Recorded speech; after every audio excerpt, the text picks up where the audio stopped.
On description, as featured in the map, is indestructible, framing depiction. Whether through painting, writing, speaking, or so on, description is always an act of thinking of perception or itself, and hence description is inseparable from the first person. Psychology, philosophy, phenomenology, self-deception, and all the other workings of the human mind that humans themselves often hardly understand. Description always reflects thinking to some degree, even though countless artists might try to avoid incorporating human phenomenology into their works. Failing to grasp that description reflects thinking, that is never pure perception, to allude to On Thinking and Perceiving by O.G. Rose, we prove less likely to avoid describing reality in a manner that doesn't unintentionally contribute to pluralistic tribalism, atomization, and the world being broken into ideological bubbles that lose contact with the earth. Basically, subjectivity is unavoidable, and the less we embrace this reality, the more likely we are to miss reality in our efforts to describe it. Section 1. A perception description is impossible. To describe what I perceive or what I think is to think describe, per se. All description is a function of thought, though many great realist artists might do everything in their power to only describe what they perceive, which is to say, to leave aside all influences of thought and describe a cup exactly like it is in perception, versus describe a cup relative to their subjectivity. Of course, this is a somewhat fruitless endeavor, seeing as it is impossible to describe a thing in itself, but I can still describe at least what I perceive that is yet to be falsified as what I perceive it to be, and hence that which I have reason to believe is like in my subjectivity, practically what it is like in of itself. This is a premise I can hold until it is falsified, at least alluding to Karl Popper. Like autonomous reason is impossible without being self-effacing, so pure description is impossible. We cannot describe what we perceive exactly as what we perceive is. The word, image, sound of cat is never the object cat, for example. In other words, I cannot transfer my perception of a thing to another as the perception, only as a thought. I can discuss water, but never share the feeling of touching water, at least before a Neuralink, perhaps. Hence, all description is thought-based and all description is incomplete, for the thought of a thing is never the whole of it. Thought slims, though perception does as well. I can never think about all that makes a thing what it is at the same time, let alone all that makes the different parts what they are, and so on. And because thought slims down, description does the same, and yet increasingly description attempts exactly not to slim a thing out of being what it is holistically. If I describe a coffee cup, I'm arguably trying to describe all of it, or at least all I believe is important to know about, for no one tries to describe a thing and leave out what the person believes is necessary for seeing the thing. Description is an act of thought that fights against the slimming of thought, and though it always fails, not all failures are equally wrong. Section 2. Let us pretend, though, like I successfully describe all of a cup in its materiality. Have I succeeded describing it, or must I also include my mental experience of it? Since cups are always thought about and or described by some mind, there is no such thing as an experience of a cup that isn't colored by mental activities. Hence, shouldn't description include phenomenology, psychology, and so on? It would seem that we can describe a thing in thought, in perception, and in both. Some aim to describe things in perception alone, others in thought alone, others in both, and these three schools of description might think the other schools get it all wrong. It's only natural. And one school of the three schools of description more realistic? Is one school of the three schools of description more realistic than the other two? It depends on what is meant by realistic. Humans predominantly exist in a state of simultaneous thinking and perceiving. They perceive a thing that is immediately colored by thought, as if it was always colored by thought.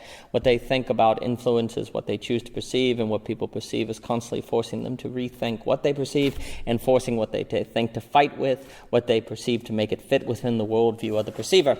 We can travel to see London, and this is more vivid than reading about it. Ideas are not experiences, and yet how we experience London is easily influenced by what we've read about it. If an author believes he or she can truly take people to London by writing about it, the person is mistaken, as are those who think we can experience London outside notions of it. What is written is never the world, only something like the world, which isn't to say there is no place for realism in art, but that if there is a bias against philosophy, phenomenology, psychology, and the like in art, the school of perception is trying to declare dominance over houses it cannot rule. Besides, there is room on the street for a community. The school of thought alone tends to be more like philosophy, while art is either the school of perception or the school of thought/perception. I would consider Tolstoy more so the school of perception, while Dostoevsky is more the school of thought, though both move between both, of course. The danger of the school of thought-perception is that it risks losing its beauty and art amidst its ideas, while the danger of the school of perception is that it generates meaningless beauty. It's more so only pretty or enjoyable. The art of thinking perceiving often fails, though, because it doesn't realistically depict how people think. Artists tend to sacrifice minds for mouthpieces to portray the writer's ideology. Humans self-deceive, believing things that are false, interpret the actions of others wrongly, ideology, preserve, lie, and more, and they do all this in the context of a perceivable world that constantly influences their thinking and forces them to rethink. If art is to succeed at depicting thought perception, it must let characters be themselves, and since people often spend their lives convincing themselves they are right, for one, characters who don't express their minds are characters whom aren't themselves. At the same time, characters who express their minds as if they have complete control over their thoughts, know what they think, aren't self-deceived, and so on, are characters who indeed are just fictions, and might predominantly train us to think that we are less like we are than we are, strangely. Fine, but beyond art, why does all this matter? Well, because we all describe, and by not training ourselves to describe the phenomenology of ourselves and others well, we fail to understand the world, to critically think, and ultimately threaten pluralism. If Wittgenstein is right, that the limits of our world are the limits of our language, then doesn't that mean that our world is the world we describe? Section 3. In light of Trump's 2016 election, numerous articles appeared describing Trump voters as fighting to preserve white Christian America, and this very well might be what Trump voters did, perhaps without realizing it. However, I highly doubt that the majority of Trump voters went to the polls constantly thinking we need to preserve white Christian America. One voter was probably against abortion, another against socialism, another hoping to save factory jobs, and so on. Perhaps the group was practically voting to preserve the parts which constitute white Christian America, but individuals may not have been voting for this practical sum, only parts which created this overall effect. However, regardless their level of accuracy, articles claiming Trump supporters want a white Christian America create the impression that the individual motivation of Trump supporters was to preserve white Christian America. Since this wasn't perhaps the reason most Trump supporters voted in their own minds, or so I believe, these articles imply a description of the subjectivity of Trump supporters that is inaccurate. This matters because Trump supporters will then dismiss these articles outright, contributing to tribalism and so misguiding us in our understanding of how mass movements formulate. Liberals are often described as socialistic by conservative media, and though there might be truth to this, I know of very few liberals who call themselves socialists. The more grow comfortable with the description through time, as more conservatives are fine with being called popularist. The development, I'm not sure, is positive. Rather, they see themselves as supporting the market, but that the market doesn't work on its own and needs state assistance, for otherwise capitalism fails. Many liberals I know don't view themselves against capitalism so much as against unbridled capitalism. I think it is important that conservative articles express this phenomenology. Otherwise, liberals will dismiss these articles as inaccurate, for they indeed are inaccurate relative to liberals, contributing to tribalism. It is easy to generate descriptions that contribute to tribalism by demanding descriptions of those we disagree with, which those others themselves wouldn't accept, suggesting that we are in the business of tribalism. If a conservative reporter refuses to describe liberals as anti-American, fellow conservatives may accuse the reporter of being dishonest and cowardly. If a liberal article were to be published that claimed Trump's voters were motivated by anxiety and a loss of traditional American givens, perhaps referring to the work of Berger and Reef, but they never use the word racism, liberals may accuse the article of lying and contributing to discrimination. And yet both the conservative reporter and liberal article may be more accurate relative to how conservatives and liberals understand themselves. The supposedly dishonest descriptions could actually be more fitting phenomenologically and combat confirmation bias. The problem of description is a problem of tribalism and empathy, and it is a problem everyone could be pulled into, seeing as no one can avoid description. To describe us without our motives is to fail to describe us, as is describing our motives as others interpret them, not ourselves. Even if our motives lead to populist or socialist outcomes, it doesn't necessarily follow that we think of our motives as for such outcomes, and if descriptions imply otherwise, the articles, works, pieces, and so on containing these descriptions are likely to be dismissed by us as unrealistic. For relative to us, they indeed are, for we actually know the reality of ourselves, even if the works contain truth. This is unfortunate not only because we will be intellectually impoverished, but also because we could be increasingly sure we are right and lack empathy if we describe people in a manner that does not at least try to describe their phenomenology to themselves, which requires some degrees of reading what they read, reasoning through their problems relative to their axioms about human nature and reality, living where they live, working jobs they work, traveling to where they travel, and so on. Our descriptions will perhaps be realistic to people who think like us, but they will probably be unrealistic to those in most need of our work, those who think we are wrong, those who criticize, those whose criticism is most likely to develop us, but those who will see no need to thoughtfully criticize us, for it will be self-evident to them that our works are hopelessly biased propaganda. Description that fails to incorporate the phenomenology of those described can end up tribal and ideological. Though the description that Trump voters perpetuate white Christian America very well might be accurate, this phrase more so depicts how I describe what has occurred, not how they did what I am describing, not why they did what I am describing. If I am to understand other people and exercise true empathy, and hence critical thinking, as argued on Critical Thinking by O.G. Rose, I must try to describe to myself at least why others did what they did in the terms that they would describe themselves. If I fail to do this, I might keep out with my description the very humanity of the people I am describing, and they are not likely to take this kindly.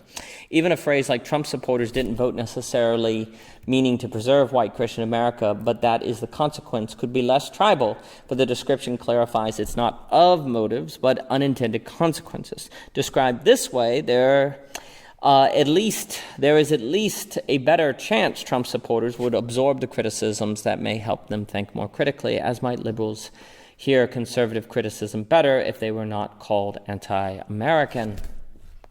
When we describe something, we know what it is of or relative to, rather motives, consequences, and so on, but descriptions don't wear on their faces our aims for those descriptions. Word count restrictions of publications, time constraints, and the like don't help, and they might increase the likelihood that we describe in a manner that is tribal. But we must do our best to accurately describe not just how we perceive and think about others, but also how they think and perceive of themselves. An accurate description of what we perceive isn't necessarily an accurate description in sum, especially if we fail to describe how others think to themselves. If we so fail, our description might be more about ideological reinforcement, map reinforcement, than it is about identifying what's there, all while presenting itself as merely a description of isness. Section 4. Description only practically vanishes from the life of the mind when we thoughtlessly perceive, but thought is always consuming perception, and description that fails to reflect this is a description that will fail to describe something actual. Description matters. Failure to practice the art realistically will easily contribute to tribalism and perhaps social autocannibalism. Democracy will suffer, and there will be a loss of faith in the power of democratic debate to change minds, for there won't be evidence that people try to understand the world as those they disagree with do. There will only be exchanges of power. Then democracy will be exercised not so much through argument, but by those who can increase their numbers quickest, rather through immigration, voter suppression, birth, anything but exchange, which will easily be seen as a denial of reality. Description influences sight. If we don't describe subjectivity via phenomenology, inner movements of rationality, and so on, then people may learn to think of subjectivity as less important and less real compared to the material and seeable world we inhabit.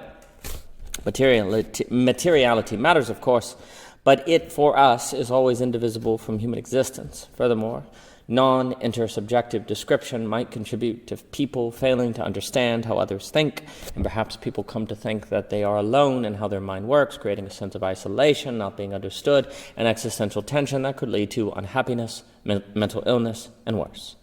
If there is a lack of description about people struggling to decide if they should forgive someone or not, about mothers becoming frustrated with being mothers, about how some days we just don't feel like getting out of bed, and so on, then when we struggle with these kinds of thoughts, we may not know what to do, think there is something wrong with us, believe that everyone else knows what they're doing except us, believe that everyone else feel isolated, and the like. Description can make the world feel inviting or cold, and description lacking empathy is likely to freeze us into our ideologies. If we tell someone that we are struggling to decide what job to take, and someone else says, "I know the feeling," unable to occupy that person's subjectivity, we cannot really know if the person is just saying that or means it. However, if we read a description about someone thinking like us, by seeing the mechanisms of how the person thinks, the nuanced details, and so on, we can realize the person couldn't create these descriptions unless he or she really was struggling like us. Description is a proof. It can be easier to believe in the sincerity of a description than a claim, but if, as a people, we don't describe subjectivity or aren't skilled in description, solidarity will be difficult to find, while isolation is everywhere. A lack of descriptions about the thoughts running through people's minds might also create an illusion of mental normalcy, that there is a way normal people think and act, and if we're not like them, we're not normal. This might lead to people feeling like outsiders and excluded, when ironically, the Foucauldian normal from which they are excluded from is easily illusionary. There is no normal way of thinking, especially if by that we mean stable way of thinking. We all wrestle with strange thoughts. None of us know what we are doing unless perhaps we try to ignore the big questions. None of us have certainty unless we engage in denial, and so on. Life is existential, but when everyone hides her subjectivities, is unable to describe them, and there is a lack of descriptions of the subjective due to norms, incentives, and so on, acknowledging the existentiality of life can become a taboo, making us feel alone, off, and confused.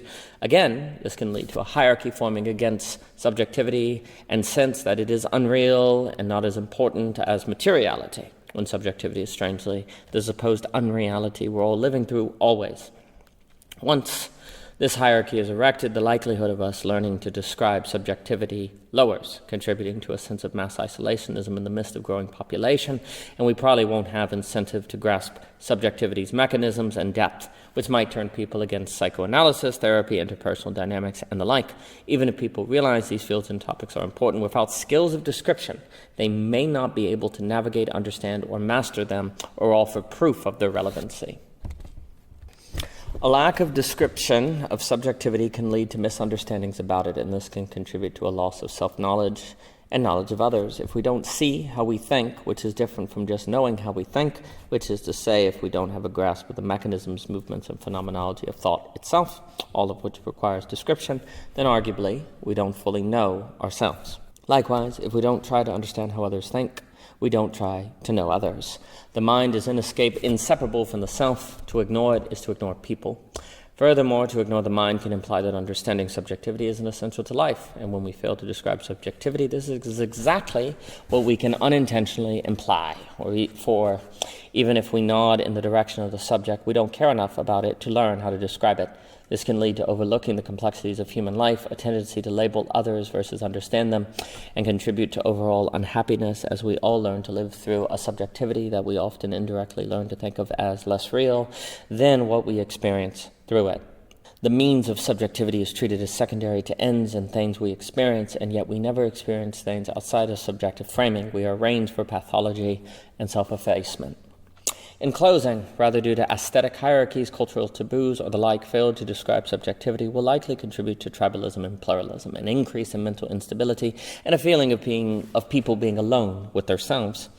Thriving under pluralism requires learning to live with others we don't fully understand, but if we don't believe they share any commonality with us, such as in struggling with subjectivity, it will be difficult for living together to be much more than surviving together, if that. No one can enter our minds. We share in solidarity, that's solitude, with every human being, and likewise we never enter the minds of others. Yet living with this atomizing truth, we must still avoid atomizing. We must not cut ourselves off from the world. Splitting off into single individuals directs society toward tribalism and isolationism, and in this environment, civil wars, revolutions, and social turmoil seem likely. And if we don't learn to describe realistically, which includes subjectivity, because reality includes subjectivity, we will help create this unfortunate environment. Description creates sight, both for the eyes and the mind's eye. Without it, life is blind. And whatever isn't described is that of which we will be blind of. That might include ourselves. That might include everyone. For more about O.G. Rose, please visit ogrose.com, Twitter, Anchor, Instagram, and Amazon. All purchases and reviews of the books is greatly appreciated. And for a full playlist of The Map is Indestructible, please see YouTube, and a full list of all the entries can be found on Medium. And thank you so much for your time.